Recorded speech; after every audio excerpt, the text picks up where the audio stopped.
Welcome to Chris Parkin Shooting Sports. A lot of people message me and say, how do I get into shooting? Well, one of the great ways into shooting is air guns, and another simple way to get into shooting is air pistols. Now, this is a Hatsan Supercharger which just arrived with me yesterday, and I'm going to take this out shooting this afternoon. But what I want to do is a little bit of a different kind of video, because I want to go through how a gun like this comes with a really good instruction manual, and this instruction manual goes through a lot of the details about how to use the gun. Now, I'm sure you're all busting to watch the pistol shot first, because this is a break barrel air pistol, so I can't fire it in here at the moment, but obviously you'll see that on the video afterwards. So essentially you've got a shrouded barrel, you've got a foresight, a rear sight. It's a break barrel gun, so it breaks in half like that. You fold it all the way down to cock it, the pellet goes in the breech, and then you're ready to shoot. It's an automatic safety catch, and the safety catch can also be used manually as well. So when you cock the rifle, the safety catch will come back like that, and then when you're ready to fire, you push it forwards and you can fire normally.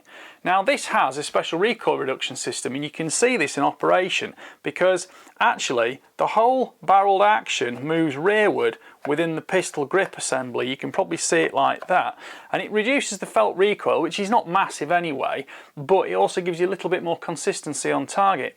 Now, this pistol is available in 177 or 22 caliber. This is the 177. I have already had a few shots in the garden. It's quite smooth and quite nice, so I'm going to get that out and use it. The barrel and action are all steel. The body here is polymer, and you've also got a polymer grip. Now, this is quite a heavily right-handed grip, so it's not really ambidextrous. You could theoretically shoot it left-handed, but it's a lot more comfortable right-handed, and it's got quite a heavy thumb shelf as well, so you can get a very good, consistent, steady aim. You've got glowing dots in the front, red, and in the rear, green. And these sights are both windage and elevation adjustable, and it covers the adjustment in the manual. For those people who might not understand these things, I've done it before, and it's easy to learn. Now, I am going to have to now resort to my reading glasses, because the manual has got a lot of information in it, but the letters are quite small. Now, I want to show you this specifically because it is a good manual, certainly for someone who's just getting into shooting an air pistol for the first time. So, Model 25 Supercharger break barrel air pistol. Break barrel just basically means it folds in half, and that compresses a spring, click it back into position, ready to fire. I can't cock it fully, obviously, for reasons. Please read this manual before using your air gun. So there are also things like you've got grooves on the top here, so you can put a scope on it if you wanted. It would have to be a specific pistol scope, because this pistol scope has longer eye relief because it's further away from your eye than a rifle scope, which would be somewhere more like here. Pistol scopes out there. So this goes through operating the air pistol, gives you a detailed description of all the parts, what they do, some of the specifications, 177 or 22, XRS recoil reduction system, tells you about the basic parts in terms of muzzle cap, front sight, barrel, cylinder, rear sight, grip, trigger guard, trigger, safety button. So I've pretty much told you about those before already. Tells you about the safety catch. So as I showed you, the safety catch is forward for fire and rear for safe. Shows you in the positions here. Looking on the second page, tells you all about the automatic safety mechanism, what's called the anti-bear trap. Now, bear trap generally means that when you've got this cocked and it's folded down, were you to have a finger in there and it went off and it flew and flicked the barrel shut, well, that would be like a bear trap, and it will grab your finger. And essentially, because the safety catch is automatic, it automatically also locks the barrel, so it's got the bear trap mechanism on it, so it can't trap you in it like that. The Quattro trigger system is adjustable, and also goes on to tell you about the windage and elevation adjustment, and it tells you which direction to turn it depending on which way the pellets are striking. We know clockwise for up or down, clockwise for left or right, and of course you've got those excellent sights there which give you a nice simple alignment. And if we look on the next page, it tells us about how aiming as well. There's operation instructions, tells you what to do it. Do not leave the gun cocked for extended periods of time because it can affect the spring. Then it tells you about ammunition as well, different pellet styles, dome head, pointed, flat head. Now, let's be fair, this is a fairly close range plinking pistol. You're going to shoot some paper targets with it, maybe some little steel targets as well. You do need to look at the safety elements of that and make sure you are using it in the correct area. It goes through safety measures for ammunition. It also tells you about, when you've been using lead pellets all day, wash your hands, don't touch your mouth, your face, things like that. The manual also covers technical specifications, including muzzle velocity. Now, I won't take those for granted because I will be measuring them well myself when I go out shooting later with it. It tells you about the polymer, overall length 508mm or 20 inches, barrel length is 285mm or 11.2 inches, and the weight is 1.7 kilograms or 3.9 pounds. It tells you about the diameter of the optics in the rear sight and the front sight, and it also tells you, most importantly, about care, cleaning, lubrication and safety warnings. It tells you about not shooting at targets which allow ricochets, making sure you've got safe backstops, and all the kind of things that you need to know when you first start shooting an air pistol if you've no experience. Right, let's go shooting with it. I've got two types of pellets. They're both dome pellets. These are JSB Exact Diablo, and they're the 8.44 grain lighter weight ones, or I've got the Exact Heavy Diablos, which are 10.34. I love these in my 177 air rifles, but I think I might go for the lighter ones in the air pistol. So to load the pistol, keep your fingers off the trigger. You basically got to pull the barrel all the way down until it clicks securely. The safety catch will automatically reset, but keep your hands and fingers away from it and make sure you don't put anything down in that slot there, although that is what the anti-bear trap is for. The pellet then simply presses into the end of the barrel, lock the barrel closed, and then to fire, the safety catch moves forward. Obviously, with the safety catch being quite close to trigger, make sure you do it carefully. Now, some people might want to put safety glasses on. You can do that. Safety glasses are only a few pounds. They do help you if you get any pellets ricocheting or anything like that. It's probably more important when you're shooting on stony backgrounds or if you've got metal targets or anything like that. Today I'm actually shooting in a very large field and I've got nothing but 200 metres of grass behind my target, which is set up at ground level. So I'm going to zero the air pistol now and just tweak these elevation and windage adjustments to make sure it's shooting straight exactly where I want to aim. Now, if we look at the sights on here, we've got two green dots at the back and a red dot at the front, and essentially what we want to do is align those together and put them just under the base of the target.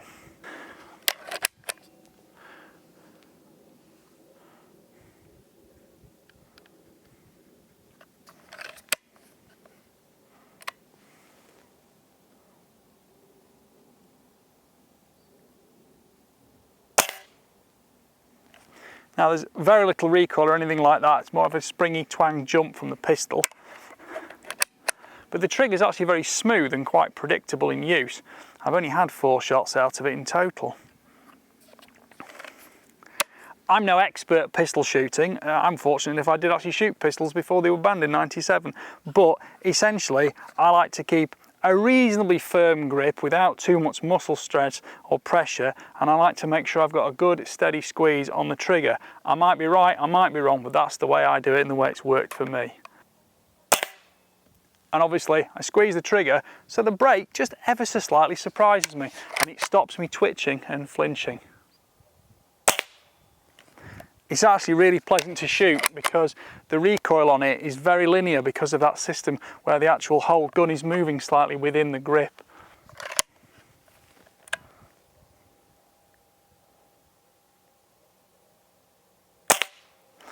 Now, shooting an air pistol is nothing like as accurate as shooting an air rifle because, of course, everything's hand supported. You've frankly got a less accurate, precise aiming solution, but the fundamentals are still there about keeping a relaxed position, stable on target, as much stability as you can, and just squeezing the trigger.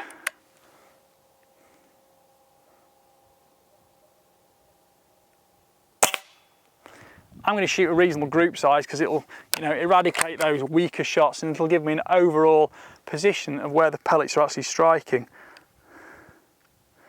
Because there's no point just adjusting one shot for the next. And of course, with it being an air pistol, you've not got a huge amount of noise, you've not got a huge amount of expense in the actual projectiles themselves, so you can afford to do some shooting, blinking, and it's fun.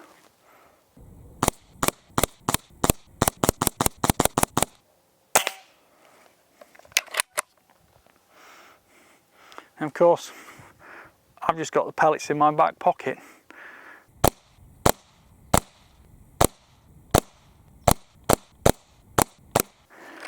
That's why I'm enjoying shooting, just relaxed.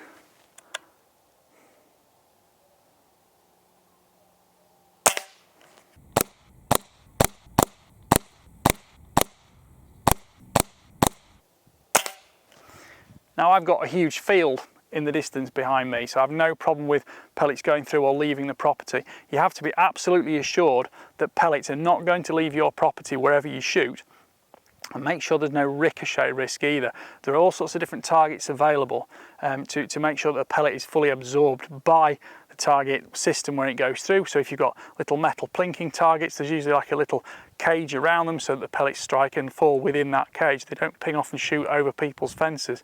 Backstops are critical. Yes, you might think these are not high powered, but the pellet can still go a long way. Simple rules of marksmanship about not pointing it at anything you don't want to shoot at, keeping your fingers off the trigger. You'll see the whole time I've been talking to you, my finger has been on the side of there, it's not on the trigger. Don't point the gun anywhere you don't want a pellet to go, essentially speaking.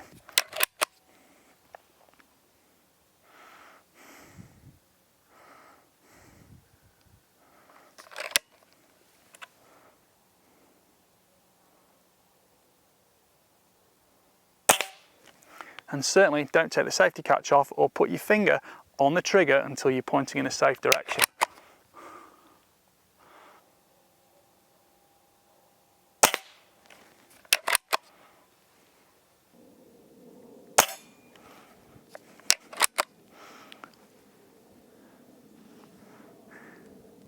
The smaller the target is, the harder it is to aim at as well as to hit, especially with open sights. But when you do hit it, it's quite pleasing.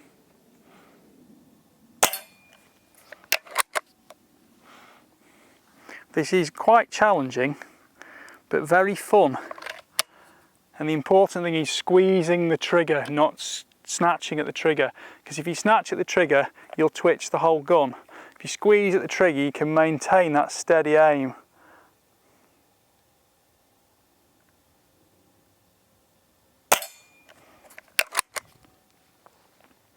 I'm only shooting at 10 meters, but it's fun.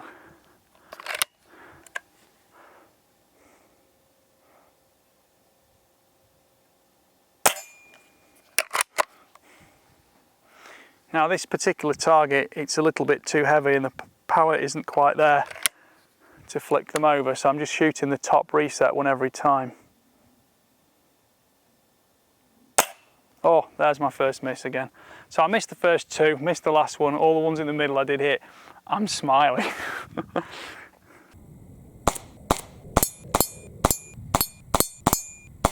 So to adjust elevation, you just get clicks on here, 3, 4, 5, 6. And for windage, it's just on the side there to align the dots. Now do be wary of metal targets, especially spinners and things that flick around like that. The pellet will hit it, depending on where it hits it. It might go upwards, it might go down, it might go left, it might go right. So be aware that targets like that can't be used really in gardens, because the pellet can't be guaranteed to stay within your shooting arena unless you actually put it in some kind of box to stop any pellet going up, down, left or right from it from going over a fence.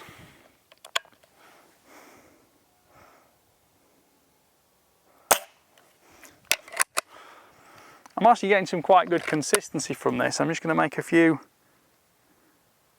I'll put 5 clicks right on the sight, which will bring the point of impact right, because I'm using the rear sight. So when that goes right, the whole pistol goes right. The other good thing about safety glasses, it keeps the wind out of your eyes. Stops you blinking as much.